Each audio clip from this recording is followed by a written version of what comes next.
আসসালামু আলাইকুম। প্রিয় দর্শক, আসসালামু আলাইকুম। জীবনের গল্পে আপনাদের স্বাগতম জানাচ্ছি। দর্শক, ক্যামেরার সামনে আছে একজন বোন, তার জীবনের গল্প শুনবো। দর্শক, ভিডিওতে ওনার নাম্বারটা থাকবে, বিস্তারিত জানতে চাইলে ভিডিও থেকে নাম্বার নিয়ে যোগাযোগ করতে পারবেন। আসসালামু আলাইকুম। ওয়ালাইকুম সালাম। কেমন আছেন? ইনশাআল্লাহ ভালো আছি ভাই। ভালো আছেন। নাম কি আপনার? আরিফা। আরিফা। পরিবারে কে কে আছে আপনার? পরিবারে আমার দাদি আছে আর আমি আছি। দাদি আর আপনি? বাবা মা নাই? না, বাবা মা নাই। বাবা মা ছোটবেলায় বিয়া শাদী করে যে যার মতন চলে গেছে। ও, দুজন দুদিকে গেছে গা। এখন দাদির কাছেই থাকেন? হো। আর ভাই বোনও নাই? ভাই বোন নাই, আমি একাই। আচ্ছা, একটু পড়াশোনা কিছু চলার মতন করছি ভাই। হালকা পাতলা করছেন। দাদি কি করে? দাদি ঘরে থাকে, দাদি অসুখ। আমি কাজ করে খাই। কাজ করতে পারে না দাদি? না, দাদি পারে না, দাদি অসুস্থ। আচ্ছা, এখন আপনি কাজ করেন? হ্যাঁ ভাই, আমি কাজ কাম করি। কি কাজ করেন আপনি? মেশিন চালাই। সেলাই মেশিন? সেলাই মেশিন সব পারেন? হ্যাঁ পারি।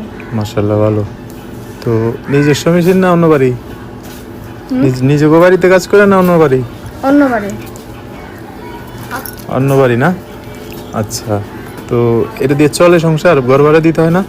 হ্যাঁ ভাই, এটা দিয়ে চলে না, কোনো রকম চলি। এর জন্যই কষ্ট করে প্রতিবেদন আছি, যেমন একটা মনের মানুষ আমার পাশে থেকে বিয়া শাদি করব, আমার কষ্টটা হালকা হইব একটু।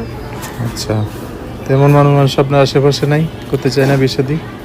বিয়া শাদি কথা অনেক জায়গা থেকে আসে ভাই, কিন্তু যৌতুকের জন্য তো হয় না। আমি তো যৌতুক দিতে পারি না, অনেক টাকা পয়সা চায় না? ফার্নিচার চায়, হুন্ডা চায়? হ্যাঁ, অনেক কিছু চাই। ও আচ্ছা, তাহলে এখন একটা মানুষ জীবন আসতে চাইলে যোগাযোগ করবে কিভাবে? মোবাইলের মাধ্যমে ভাই। মোবাইলের মাধ্যমে? নাম্বার বলতে পারবেন? আপনি বলে দেন। আমি বলে দিলে হবে না? আর যদি কি যেন নাম তোমার? আরিফা। আর যদি কেউ ফোন দিয়ে বলে আরিফা আমি দেখতে আসবো, ঠিকানা দাও, চাইলে দিবা না? হ্যাঁ, দেখতে আসলে যদি দেখতে চাই ঠিকানা দিব, দেখবো। এসে দেখা যেতে